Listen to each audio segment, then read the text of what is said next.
स्वागत है आपका आज की इस क्लास में। आज की क्लास में अपन पढ़ेंगे थॉमस हॉब्स। हॉब्स एक संविदावादी विचारक है और हॉब्स को संविदावादी विचारक इसलिए मानते हैं क्योंकि हॉब्स ने अपने राजनीतिक चिंतन के माध्यम से यह सिद्ध किया कि राज्य सामाजिक समझौते का परिणाम है, यानी राज्य की उत्पत्ति सामाजिक समझौते के द्वारा हुई है। हॉब्स ही नहीं बल्कि जॉन लॉक, रूसो, इन्होंने भी राज्य की उत्पत्ति के सामाजिक समझौते के सिद्धांत का समर्थन है वो किया है। इसलिए हॉब्स, लॉक और रूसो इन तीनों विचारकों को सामूहिक तौर पर संविदावादी विचारक या समझौतेवादी विचारक है वो कहा जाता है।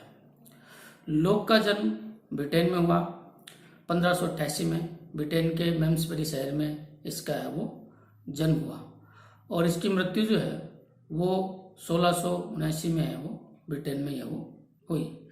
हॉब्स के समय में ब्रिटेन में घोर अराजकता थी। अराजकता का कारण ये था कि उस समय ब्रिटेन की जनता जो है वो दो भागों में बटी हुई थी। ब्रिटेन के कुछ लोग जो हैं वो लोकतंत्र के समर्थक थे और ब्रिटेन में कुछ लोग राजतंत्र यानी राजा के समर्थक थे। जो लोकतंत्र के समर्थक थे वो संसद को शक्तिशाली बनाना चाहते थे और जो राजतंत्र के समर्थक थे वो राजा के निरंकुश अधिकारों का समर्थन कर रहे थे। तो इस प्रकार ब्रिटेन की में इस मुद्दे को लेकर उस समय गृह युद्ध की स्थिति उत्पन्न थी, जिसके कारण ब्रिटेन में घोर अराजकता है वो व्याप्त हो गई। तो उस घोर अराजकता की परिस्थितियों में हॉब्स का बचपन गुजरा और उसने जो है ये निश्चित कर लिया कि इस तरह की अराजक स्थिति का छुटकारा तभी मिलेगा जब एक निरंकुश सत्ता है वो स्थापित है वो होगी। और उसने अपने राजनीतिक निष्कर्ष के तौर पर ये जो है वो राजनीतिक निष्कर्ष के तौर पर उसने ये प्रतिपादित किया कि जब सत्ता कमजोर होती है तो इसी तरह की अराजकता उत्पन्न होती है। शांति की स्थापना और अराजकता का अंत तभी होता है जब सत्ता है वो ताकतवर होती है और निरंकुश होती है। तो इस प्रकार अपने राजनीतिक निष्कर्ष के रूप में हॉब्स ने लोकतंत्र के स्थान पर निरंकुश सत्ता या निरंकुश राजतंत्र का समर्थन है वो किया है। हॉब्स की जो मुख्य पुस्तकें हैं उसमें उसकी जो सबसे महत्वपूर्ण पुस्तक है उसका नाम है लेवियाथन। हॉब्स की जो एक दूसरी महत्वपूर्ण पुस्तक है उसका नाम है डी सीवे। एक पुस्तक है डी कॉर्पोरे और एक पुस्तक है element of law. Hobbes Galileo के गति के नियम से बहुत ज़्यादा प्रभावित था और उससे प्रभावित होकर उसने वैज्ञानिक दृष्टिकोण से राजनीतिक बातों का अध्ययन उसने किया और उसने भौतिकी के नियमों को आधार मानकर राजनीतिक व्यवहार को समझने का प्रयास है वो किया। इस दृष्टि से हॉब्स को एक वैज्ञानिक विचारक भी है वो कुछ लोग मानते हैं। अब बात करते हैं अपन हॉब्स के सामाजिक समझौते के सिद्धांत की। हॉब्स के राजनीतिक चिंतन में उसका सामाजिक समझौते का जो सिद्धांत है वो एक महत्वपूर्ण सिद्धांत है और सामाजिक समझौते के सिद्धांत के माध्यम से हॉब्स ने ये सिद्ध करने का प्रयास किया है कि राज्य की जो उत्पत्ति है वो सामाजिक समझौते के द्वारा हुई है। सामाजिक समझौते का सिद्धांत है क्या? देखिए, राज्य राजनीति विज्ञान का एक मूल और केंद्रीय विषय है और इसलिए राजनीति विज्ञान के विद्यार्थियों के लिए ये जानना जरूरी है कि राज्य आखिर आया कहाँ से, यानी राज्य की उत्पत्ति कैसे हुई। इसलिए प्राचीन काल से लेकर आधुनिक युग तक राज्य की उत्पत्ति के विषय में चिंतन होता आया है और चिंतन के माध्यम से ही राज्य की उत्पत्ति के अनेक सिद्धांत सामने आए हैं। उन्हीं सिद्धांतों में एक सिद्धांत है राज्य की उत्पत्ति का सामाजिक समझौते का सिद्धांत और इस सिद्धांत के माध्यम से हॉब्स ने यह सिद्ध किया है कि राज्य सामाजिक समझौते का परिणाम है, यानी राज्य की उत्पत्ति सामाजिक समझौते के द्वारा हुई है। और हॉब्स ने यह सिद्ध करने के लिए कि राज्य सामाजिक समझौते का परिणाम है, हॉब्स ने एक विस्तार पूर्वक जो है क्रमबद्ध तरीके से अपने सिद्धांत का प्रतिपादन किया है, जिसमें सबसे पहले उसने मानव का स्वभाव बताया कि मनुष्य अपने स्वभाव से किस तरह का प्राणी होता है। फिर उसने राज्य की स्थापना यानी समझौता होने से पूर्व मनुष्य किस अवस्था में रहता था, जिसे उसने प्राकृतिक अवस्था का नाम दिया है। उसका उल्लेख किया है और उसके बाद उसने समझौते के कारण बताए हैं, फिर समझौते का स्वरूप बताया है, फिर समझौते के बाद जो उत्पन्न राज्य का स्वरूप है वो बताया। तो आइए अपन अब क्रमबद्ध तरीके से होब्स के सामाजिक समझौते के सिद्धांत का अध्ययन करते हैं। सबसे पहले मानव स्वभाव। होब्स ने अपने सामाजिक समझौते के सिद्धांत में सर्वप्रथम मानव स्वभाव की व्याख्या है वो की कि मनुष्य अपने स्वभाव से किस तरह का प्राणी है। देखिए, जैसा कि मैंने अपने पूर्व के वीडियो में अरस्तु को पढ़ाया था, अरस्तु ने मनुष्य को स्वभाव से एक सामाजिक प्राणी है वो माना है। अरस्तु के विपरीत होब्स ने मनुष्य को सामाजिक प्राणी नहीं माना। होब्स ने मनुष्य को सामाजिक नहीं बल्कि एक असामाजिक प्राणी है वो माना है। और होब्स ने बताया कि मनुष्य जो है वो अपने स्वभाव से घोर स्वार्थी होता है। उसके प्रत्येक कार्य के पीछे उसका स्वार्थ उत्तरदायी है वो होता है। वह स्वार्थी नहीं बल्कि एक झगड़ालू और युद्ध प्रिय प्राणी है वो होता है, जो निरंतर अपने स्वार्थों की पूर्ति के लिए दूसरों से है वो झगड़ता रहता है, लड़ता रहता है। तो इस प्रकार निष्कर्ष के तौर पर उसने बताया कि मनुष्य जो है वो कोई अच्छा प्राणी है वो नहीं है और मनुष्य स्वार्थी होता है। इसलिए प्रत्येक मनुष्य का प्रत्येक व्यक्ति के साथ प्रतिस्पर्धा और जो संघर्ष झगड़ा निरंतर चलता रहता है। और होब्स ने बताया कि सभी मनुष्यों की शक्ति है वो समान होती है। यदि कोई व्यक्ति शारीरिक दृष्टि से शक्तिशाली होता है तो दूसरा व्यक्ति है वो मानसिक दृष्टि से ज्यादा बुद्धिमान है वो होता है। और समान शक्ति होने के कारण उनमें जो झगड़ा, प्रतिस्पर्धा, युद्ध जो है वो निरंतर चलता रहता है। अब नेक्स्ट है प्राकृतिक अवस्था।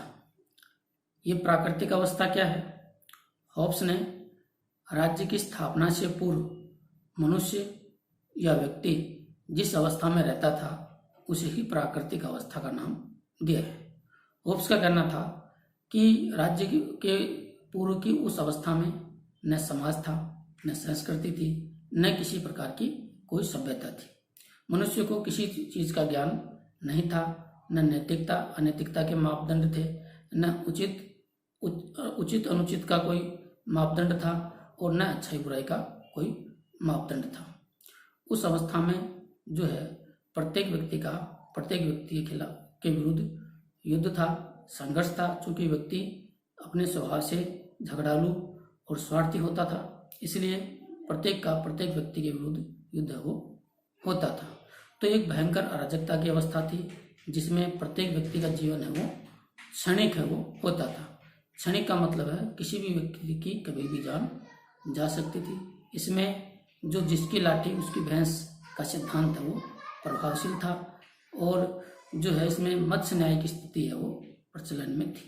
शक्तिशाली व्यक्ति है अपने निर्बल को मारता था और शक्तिशाली को उससे शक्तिशाली व्यक्ति मिल जाता था वो उसको मारता था। तो ये भयंकर अराजकता की स्थिति थी जिसमें कोई भी व्यक्ति सुरक्षित है वो नहीं था।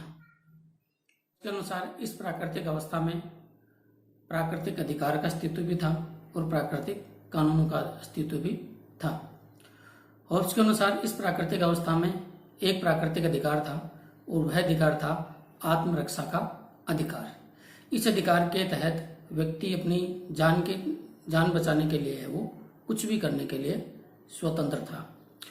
और इस प्राकृतिक अवस्था में जो है वो व्यक्ति पूरी तरह से असुरक्षित था और व्यक्ति ने अपनी सुरक्षा के लिए कुछ नियम है वो तय किए थे और उन्हीं नियमों को होब्स ने प्राकृतिक नियमों का नाम दिया है।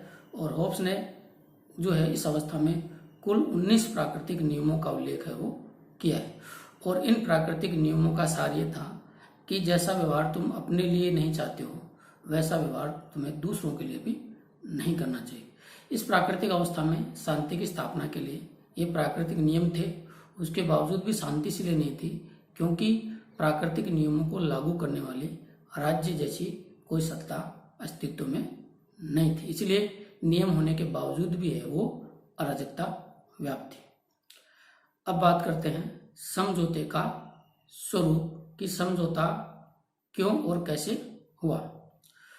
तो जैसा कि अभी मैंने आपको बताया कि प्राकृतिक अवस्था में घोर अराजकता थी, कोई भी सुरक्षित नहीं था और प्रत्येक व्यक्ति अपनी जान की सुरक्षा चाहता था। और व्यक्ति की जान की सुरक्षा तभी होती जब कोई राज्य जैसी संप्रभु संस्था की उत्पत्ति होती और उसकी स्थापना के लिए लोगों ने आपस में मिलकर एक समझौता किया। और समझौता करने के लिए सभी व्यक्तियों ने यह शपथ ली कि मैं अपने समस्त शासन के अधिकार जो है वो उस व्यक्ति या उस व्यक्तियों के समूह को इस शर्त पर सौंपता हूँ कि वह भी अपने अधिकार इसी तरह से अन्य को वो सौंपते। तो इस प्रकार जो है सभी व्यक्तियों ने अपने शासन करने का जो अधिकार है वो दूसरों को समर्पित कर दिया। और इस समझौते की प्रक्रिया में सभी व्यक्तियों के जो अधिकार हैं वो अंत में एक व्यक्ति में आकर समाहित हो जाते हैं और वही एक व्यक्ति राज्य का संप्रभु होता है। उसे ही होब्स ने लेवियाथन का नाम है वो दिया है। तो इस प्रकार इस समझौते के माध्यम से जो सभी व्यक्तियों के अधिकार और संप्रभुताएं एक व्यक्ति में केंद्रित हो जाती हैं, उसी एक व्यक्ति को होब्स ने लेवियाथन या अपना संप्रभु है वो कहा है। होब्स का लेवियाथन एक सर्वशक्तिमान शासक है और ये इतना शक्तिशाली है कि सब इससे डरते हैं और सब इससे डरेंगे, तभी राज्य में शांति है वो रहेगी।